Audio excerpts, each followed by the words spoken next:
하박국은 하나님께 향하여 계속해서 거칠게 묻고 있습니다.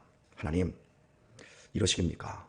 어떻게 악한 자들이 하나님의 백성들을 유린하고 이렇게 못살게 굴 수 있습니까? 하나님은 그런 하나님이 아니지 않습니까? 어째서입니까? 답답한 마음에 하나님께 아주 거칠게 항변하고 있는 하박국 1장을 이제 오늘 저희가 끝까지 보게 되었습니다. 읽은 말씀에서 유다 백성들을 하박국 선지자는 물고기와 곤충으로 이야기를 하고 있고, 바벨론의 세력은 그물하는, 낚시질하는, 즉 유다 백성들을 낚시로 잡아가고 그물로 잡아가는 이런 비유로 설명을 해주고 있습니다. 이 생물의 세계가 아주 다양한데, 여러분은 짐승이 죽어가는 것을 보셨을 것입니다. 어떤 짐승이 처참하고 여러분의 가슴을 아프게 했습니까? 아마도 집에서 기르던 개가 어린 시절 쥐약을 먹고 거품을 쏟고 죽어갈 때 그렇게 사랑했던 개가 참 마음이 아팠을 거라고 생각이 돼요. 저도 한 딱 두 번, 하나는 큰 개가, 하나는 아주 작은 그 강아지가 쥐약을 먹었는지, 쥐약 먹고 죽은 쥐를 먹었는지, 여하튼 그 죽어갈 때 옆에서 숨을 거두는데 얼마나 슬프고 그날 저녁에 얼마나 잠이 안 왔는지 모릅니다. 강아지 죽음만 보다가 사람이 죽어가는 것을 보고 더 많은 사람들이 죽어가는 것을 보았을 때에야 강아지의 죽음에 대한 슬픔보다 사람에 대한 죽음의 슬픔이 훨씬 가슴이 아프고 힘들다라는 것을 깨달았습니다. 돼지가 명절에 고향에 잔치가 있을 때 마당 한가운데서, 타작마당 한가운데서 동네 아저씨들이 달려들어 그 죽일 때, 돼지를 죽이는 게 아니라 잡는다 그러죠. 그 잡을 때에 그 돼지가 그 고통스러워하는 그 비명, 돼지 멱다는 소리라고 하죠. 그것을 여러 번 보았어요. 자, 그러면 이렇게 생물계에 다양하게 이 생명이 있는 것들이 죽어가는 것은 사실 우리를 굉장히 가슴 아프게 하고 속이 상하게 합니다. 하지만 개미가 죽어갈 때 막 너무 가슴이 아픈 사람들 있었나요? 파리는 어때요? 집에 파리가 들어오면 야, 귀한 생명 들어오셨다, 야 빨리 잘 모셔라, 뭐 그러는 사람은 하나도 없을 것이고, 야 빨리 문 열어 나가게 하는 사람도 없고, 야 문 닫아 문 닫아, 파리 쟤 어디서. 그냥 파리 한 마리 죽이는 건 아주 당연하고 생명으로서의 가치가 아니라 해충이라고 이름 붙여서 아무렇지도 않게. 자, 그런데 여러분, 개미가 때로 수천 마리, 수만 마리가 죽습니다. 누구에 의해서? 어렸을 때 우리 유아 같은 이런 말괄량이들, 제가 그랬거든요. 개미집을 발견하면 그걸 가만히 둡니까? 겉에 있는 개미들은 발로 다 잡아주고, 꼬챙이 같은 걸 가져가지고 개미집을 다 밑에까지 열어가지고 하얀 개미집, 개미 알이 드러날 때까지 파가지고 그 개미를 발로 재근재근 밟고, 비가 오려고 하면 개미들이 저런 담 모퉁이 따라가지고 대이동을 시작하잖아요. 그러면 그걸 처음부터 따라가서 끝까지 다 죽였는데 수만 마리도 죽였을 거예요. 집에 벌집이 붙었을 때, 처마 밑에 말벌집이 붙어가지고 윙윙거릴 때 농약 분무기에다가 농약을 넣고 그걸 갖다가 다 사그리 죽였으니까. 곤충 죽는 건 가슴이 하나도 안 아파요. 어떤 곤충이 죽어도. 오늘 본문 말씀을 보게 되면 14절을 보면 주께서 어찌하여 사람으로 바다에 어족 같게 하시며 주권자 없는 곤충 같게 하시나이까. 죽어도 가슴이 하나도 안 아픈 거예요. 그냥 곤충 죽듯이 하나님의 백성들을 바벨론의 손에 붙여서 곤충 채집해서 빼가려고 다 이렇게 박제하듯이 그 짓거리를 하는데도 하나님 어떻게 당신의 백성들이 이렇게 잡혀가고 이렇게 유린되는데 어떻게 그럴 수 있습니까? 우리는 인격이 있는 존재입니다. 바다에 어족 같게 했다. 물고기는 어떻습니까? 우리 김경성 권사님 동태 머리 쳐낼 때, 토막 낼 때 가슴 아파서 못 봐요 그러고 계십니까? 아니요. 잘 좀 쳐주세요. 우리 회를 별로 안 좋아하시지만 강대식 집사님 스키다시 좋아하시는데, 네. 여기 다 회 좋아하시죠? 산채로 쭉 배 가르고 껍데기 쭉쭉 벗겨내고 목만 툭 잘라서 거기다 그 모양 그대로 회를 갖다가 접시에다 딱 올려놨어요. 거기에 물고기가 생선이 광어가 우럭이 눈을 깜빡깜빡거리고 입을 뻐끔뻐끔거립니다. 식탁 위에 올라왔는데 그거 보면서 어머나 살아있어, 야 싱싱하다 그러지. 그거 보고 막 가슴이 절절, 한 생명이 우리를 위해서 식탁 위에서 순엄하게 거룩하게 죽어가고 있다, 자 기도하자, 이럽니까? 이 세상에 유일한 생물 가운데 돼지나 소나 집에서 키우는 애완견이나 생명이라고 하는 차원에서는 다를 게 없는데, 이상하게 사람들은 곤충 한 마리, 곤충 수만 마리, 물고기 아주 죽는 게 당연하게 여기는 거예요. 그런 것처럼 지금 하박국 선지자는 하나님에게 묻는 겁니다. 하박국 선지자가 주로 활동하던 시대는 여호야 김 시대, 이스라엘 18대 왕조 때였는데, 그때 바벨론이 쳐들어와가지고 유다에서 기술자들, 의사들, 왕족들, 귀족들 1만 명을 사거리 잡아가 버렸어요. 포로로. 한번 잡혀간 사람들은 나중에 포로 귀환할 때 몇 명만 돌아오고 나머지는 바벨론 이역만리에서 가족들 보지도 못하고 완전히 해체돼서, 여러분 자식을 잡아갈 때 얼마나 가슴이 메어지고 그 부모들이, 그리고 그 어린 자식들이 또 얼마나 힘이 들었겠습니까? 얼마 전에 한 3주 전에 텔레비전에서 예전에 우리나라 70년대 80년대 우리나라 홀트라든지 대한사회복지, 동방사회복지에서 해외로 입양을 엄청나게 보냈잖아요. 우리나라가 87년도 88년도에요 한 해에 9,000명 이상씩 아이들을 입양을 보냈어요. 그냥 고아들만 보낸 게 아니라 고아를 만들어서 보냈어요. 저도 잘 몰랐었는데 어린 시절에 그 낳았을 때 어머니가 유복자를 낳았잖아요. 집이 너무 가난하니까 동네 이장님께서 얘 입양 보내라고 미국으로. 그럼 전 미국 사람 됐을 뻔 봤어요. 왜 그렇게 말할 때 왜요? 그리고 동네에서 나랑 나이 또래가 있었던 애들이 2명이 그렇게 해서 입양 보내줬대요. 이장님이 도장 찍어서 그렇게 보냈다는 거. 왜요? 돈 나오니까. 거기서 돈 보내고 거기서 집에 한 50만 원이라도 주니까 그게 보내버린 거예요. 그런데 한 3주 전에 나온 텔레비전에서는 입양의 진실을 밝혔잖아요. 이장님이나 마을 사람들 가운데 그런 홀트라든지 동방사회복지회 이런 데와 연결된 사람들은 애들을 이렇게 야 일로 와 데려가지고 다른 거 넘겨가지고 서류까지 다 위조해가지고 이게 입양을 보내버린 거예요. 6살 때. 그리고 이제 그 엄마가 나중에 얘를 찾아보는데 서류까지 위조돼가지고 이름까지 다 주민등록까지 변조돼가지고 다 팔려버린 거예요. 그리고 나서 이 자기 자식을 70이 넘었을 때까지 찾는 거예요. 그리고 하나도 영어 한마디 못하는데 자기 딸하고 나중에 이야기하고 싶어서 영어 공부를 해가지고 자기 딸을 만난 거예요. 이 장면을 텔레비전에서 밤 11시 넘어서 나왔다고 하더라고요.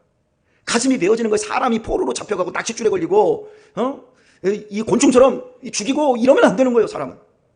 근데 우리나라의 입양을 그런 식으로 해외로 시킨 이런 한 20만 명도 넘는 이런 일들, 정말 가난해서 정말 살 길이 없어서 정말 고아이기에 간 애들도 있었지만 이렇게 돈 때문에 아이들을 낚시질에다가 팔아먹은 일도 엄청나게 많았다는 이런 사실을 우리는 다 숨기고 사는 거예요. 그리고 아직도 우리나라는 선진국이에요. 경제대국 10위 안에 드는. 그런데 우리나라는 아직도 아이들을 팔아먹고 있어요. 대한민국의 교회가 이렇게 많은데, 크리스찬들이 이렇게 많은데 세상에서 대한민국의 기독교 다 가짜라고 하는 거예요. 그 이기적인 것. 어떻게 우리 국민, 우리나라에서 벌어지고 있는 이런 일들까지, 이것까지도 감싸지 못하는 한국교회. 참 생각해보면 너무 안타까운 거예요. 개들은 다 입양해서 집집마다 그 개들을 사람보다 더 높은 인격. 그러니까 나라 꼴이 뭐가 되는 겁니까? 애들은 다 정신적으로 병들어서 미래가 전혀 보이지 않는 이러한 비극적인 것. 하박국 선지자의 외침.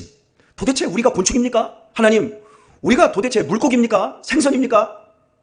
이렇게 부르짖고 있는 이 장면 속에서 오늘 우리는 우리 자신을 먼저 생각을 해야 합니다. 왜요?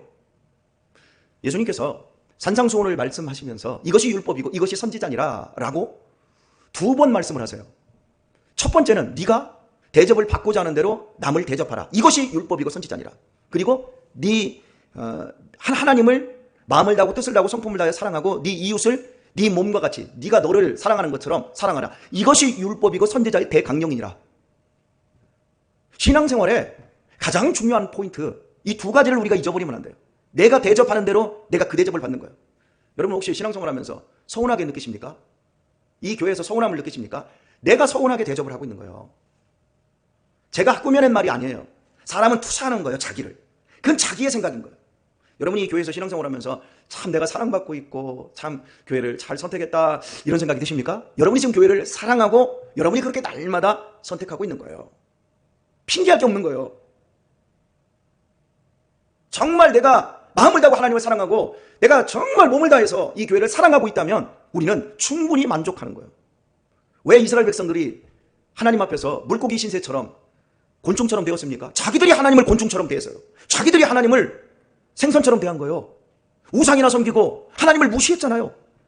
하나님께서 이스라엘 백성들을 통해서 선지자들을 통해서 이스라엘 백성들에게 내게로 돌아와라. 좀 나를 사랑해다오. 내가 너희를 사랑하는 것처럼 내가 너희들을 인격적으로 대하는 것처럼 너희들도 나를 좀 인격적으로 좀 대해다오. 계속해서 하는데 하나님을 상 위에 올라있는 회처럼 대해버린 거예요. 짓밟아도 되는 하나님이라고 생각하고 하나님의 인격을 밟아버린 거예요. 결국 그 대접을 이스라엘 백성들이 지금 받고 있는 이 처절한 현실. 여러분, 하나님이 세상에서 제일 좋은 하나님입니다. 이 세상에 있는 그 어떤 것보다 하나님이 좋습니다. 하나님은 사랑이십니다. 하나님만큼 좋은 분 없어요. 우리의 인생 속에서 내가 경험하고 있는 바 하나님을 사랑으로, 세상에서 첫 번째 사랑으로 경험되지 않고 있고 돈으로 경험되고 있다 그러면 하나님은 우리에게 즉시 지금 이렇게 말씀할 겁니다. 네가 하나님과 재물을 겸하여 섬기지 못한다. 어떠십니까? 내가 받는 대우가 부당하다고 느끼십니까? 내가 하나님을 그렇게 대접한 거예요. 이스라엘 백성들은 지금 이 처참한 상황 속에서 하박국 선지자를 통해 자기 자신을 돌아볼 줄 알아야 합니다. 자기들이 하나님을 이렇게 대접했던 결과가 오늘 이렇게 온 거예요. 그래서 결국 15절을 보면 그가 낚시로 모두 취하며 그물로 잡으며 초망으로 모으고, 이 초망은 풀로 된 그물을 말합니다. 그러니까 낚시로 하나하나 채가는 거예요. 그것도 모자라서 우리 어망을 놓고 막 투망질을 하듯이 다 잡혀가는 거예요. 그리고 바벨론은 그때마다 낄낄거리고 좋아하는 거예요. 16절을 보면 그물에 제사하며 초망 앞에 분향하고 이는 그것을 힘입어 소득이 풍부하고 식물이 풍성하게 됨이니라. 이스라엘 백성들을 유린하고 초토화시키는 것으로 그들은 인생의 낙을 삼고 그것으로 자신들의 산업을 일으켰다는 거예요. 그리고 17절을 보면 그가 그물을 떨고는 연하여 늘 열국을 살육한다. 이스라엘뿐만 아니라 모든 나라들을 바벨론이 이런 식으로 살육한다. 이게 옳습니까, 하나님? 이게 옳아요? 라고 하나님 앞에 대들어요. 내가 이 교회에서 이렇게 충성하고 이렇게 잘했는데 하나님, 내가 이런 대접밖에 못 받는 게 옳아요? 옳아요? 그것은 내가 저지른 거니까. 여러분 기억하셔야 돼요. 사람이 자기를 알기까지 얼마나 어려운지. 자기를 아는 거, 자기를 안다고 생각하지만 사실은 자기를 몰라요. 저는 우리 교회에서 그런 얘기를 몇 번씩 할 때마다 막 여기까지 화가 치솟아요. 왜냐면 저는 객관적으로 보거든요. 그 대접을 받을 수밖에 없는 그 일. 여기서 참 막 존경받고 인정받고 사랑받고 대접받는 사람들이 있어요. 그분들은 자기들이 나 같은 것을 이 교회의 일원이 되게 된 것을 너무 어떻게 이런 교회를 만나요? 말을 할 때마다 어떻게 이런 교회를 만나요? 조금 부끄러운 소리지만 어떻게 저런 목사님 같은 분을 만나요? 이렇게 얘기를 해요. 그때마다 참 권사님이 그렇게 좋은 분이니까 권사님이 그렇게 행복해진 겁니다. 제가 이런 얘기를 해줘요. 그런데 감히 왜 내가 이런 대접밖에 못 받아요? 라고 하는 사람한테는 아니, 당신이 그러니까 당신이 그 대접 받는다. 이 말을 감히 못해. 왜? 그 말을 하면 어떻게 될까요? 난리 나는 거죠. 오늘 말씀 들으시는 우리 성도님들, 내가 바로 그 사람이다 라고 그러면 오늘부터 물고기가 되지 마세요. 오늘부터 곤충이 되지 마세요. 존재감이 있고 싶습니까? 그러면 존재감 있는 사람으로 헌신하고 충성하세요. 내가 사랑받고 인정받고 내가 사람들에게 정말 귀한 대접을 받고 싶습니까? 그러면 내가 그 대접을 하세요.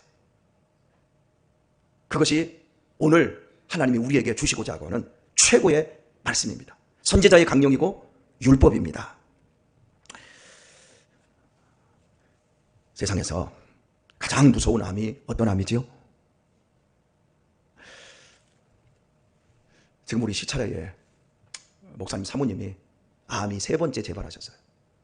그래서 이번에 시차례 갔더니 목사님이 기운이 하나도 없으시더라고요.